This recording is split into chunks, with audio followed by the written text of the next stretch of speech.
Hi friends, welcome back to Angelia's vlog. ഇന്ന് നമുക്ക് ചോറിൻ്റെയൊക്കെ കൂടെ കഴിക്കാൻ പറ്റിയ നല്ല ടേസ്റ്റിൽ വളരെ എളുപ്പത്തിൽ ഉണ്ടാക്കാൻ പറ്റിയ ഒരു ബീറ്റ്റൂട്ട് തോരൻ എങ്ങനെയാണ് നമുക്ക് ഉണ്ടാക്കാമെന്ന് നോക്കാം. ബീറ്റ്റൂട്ട് തോരൻ ഉണ്ടാക്കാൻ വേണ്ടിയിട്ട് മീഡിയം സൈസിലുള്ള ഒരു ബീറ്റ്റൂട്ടാണ് ഞാൻ എടുത്തേക്കുന്നത്. ഞാനതിൻ്റെ തൊലിയൊക്കെ ഒന്ന് പീൽ ചെയ്ത് മാറ്റി എടുക്കാം. ബീറ്റ്റൂട്ട് ഇഷ്ടമില്ലാത്ത ആൾക്കാർ വരെ കഴിച്ചു പോകും ഇങ്ങനെ ഉണ്ടാക്കിയിട്ടുണ്ടെങ്കിൽ. കൊത്തി അരിഞ്ഞെടുക്കുന്നതാണ് ഏറ്റവും ടേസ്റ്റ് ഉള്ളത്. ഗ്രേറ്ററിൽ അരച്ചെടുക്കരുത്, അപ്പോൾ അത്ര ടേസ്റ്റ് കിട്ടില്ല.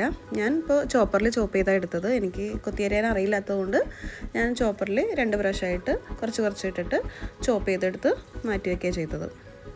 തോരൻ ഉണ്ടാക്കാനായിട്ട് ഒരു സവാളയും 3 പച്ചമുളകും ഞാൻ ചെറുതായിട്ട് അരിഞ്ഞ് മാറ്റി വെച്ചിട്ടുണ്ട്. ഇനി നമുക്കൊരു പാൻ ഗ്യാസിലേക്ക് വെക്കാം. അത് പാത്രം ഒന്ന് ചൂടായി കഴിയുമ്പോൾ കുറച്ച് വെളിച്ചെണ്ണ ഒഴിക്കാം. ഞാൻ വെളിച്ചെണ്ണയാണ് യൂസ് ചെയ്തത്. വെളിച്ചെണ്ണ ഒന്ന് ചൂടായി കഴിയുമ്പോൾ 1 ടീസ്പൂൺ കടുക് ഇട്ടിട്ട് ഒന്ന് പൊട്ടിച്ചെടുക്കാം. അത് കഴിഞ്ഞ് ഞാൻ കുറച്ച് ഉഴുന്നുപരിപ്പ് ചേർക്കാറുണ്ട്. എനിക്ക് അതിൻ്റെ ടേസ്റ്റ് ഇഷ്ടമായതുകൊണ്ട് ഞാൻ കുറച്ച് ഒരു സ്പൂൺ ഉഴുന്നുപരിപ്പും കൂടി ചേർത്തിട്ടുണ്ട്. എന്നിട്ട് ബാക്കിയുള്ള സവാളയും പച്ചമുളകും വേപ്പിലയും കൂടിയിട്ട് ജസ്റ്റ് ഒന്ന് വഴറ്റിയെടുക്കാം.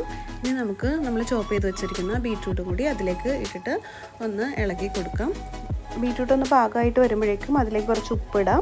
ഞാൻ കുറച്ച് കുരുമുളക് പൊടി ചേർക്കാറുണ്ട്. കുരുമുളക് പൊടി ചേർത്ത് കഴിയുമ്പോൾ ഒരു പ്രത്യേക ടേസ്റ്റ് കിട്ടാറുണ്ട്. അപ്പോൾ അതും കൂടി ചേർത്തിട്ട് നന്നായിട്ട് ഇളക്കി കൊടുക്കാം. നന്നായിട്ട് യോജിപ്പിച്ച് കഴിഞ്ഞിട്ട് കുറച്ച് നേരം അടച്ചു വെച്ച് വേവിക്കാം. ബീറ്റ്റൂട്ട് ഒന്ന് റെഡി ആവുന്ന ടൈം കൊണ്ട് നമുക്ക് കുറച്ച് തേങ്ങ അരച്ചെടുക്കാം. തേങ്ങ ജസ്റ്റ് വെറുതെ ഒന്ന് ക്രഷ് ചെയ്തെടുക്കുകയുള്ളൂ. ഞാനൊരു 2 പിടി തേങ്ങ എടുത്തേക്കണത്.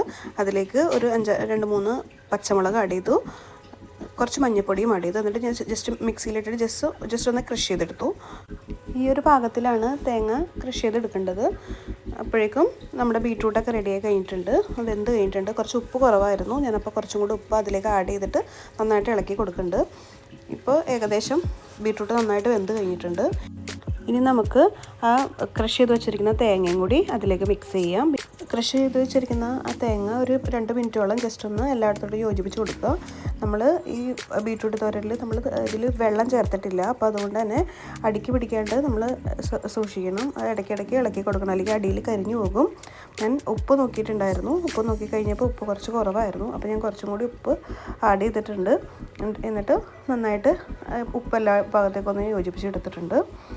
കണ്ടിന്യൂസ് ആയിട്ടൊരു 2 മിനിറ്റോളം ജസ്റ്റ് ഒന്ന് എല്ലാം കൂടി യോജിപ്പിച്ച് ചെയ്ത് കൊടുക്കുക. ഞാനതിൽ അടിക്ക് പിടിക്കുന്നത് പേടിച്ചിട്ടാണ് ഇളക്കിക്കൊണ്ടിരിക്കുന്നത്. ഞാൻ വെള്ളമൊന്നും ചേർക്കാണ്ട് ഉണ്ടാക്കുന്നത് കൊണ്ടാണത്.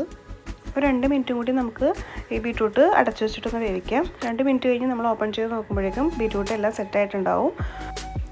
അങ്ങനെ നമ്മുടെ ബീറ്റ്റൂട്ട് തോരൻ റെഡിയായി കഴിഞ്ഞിട്ടുണ്ട്. എല്ലാവരും ട്രൈ ചെയ്ത് നോക്കാം. വീഡിയോ ഇഷ്ടമായെങ്കിൽ ലൈക്ക് ചെയ്യുക, ഷെയർ ചെയ്യുക, കമൻറ്റ് ചെയ്യുക. Thank you for watching Angelia's vlog.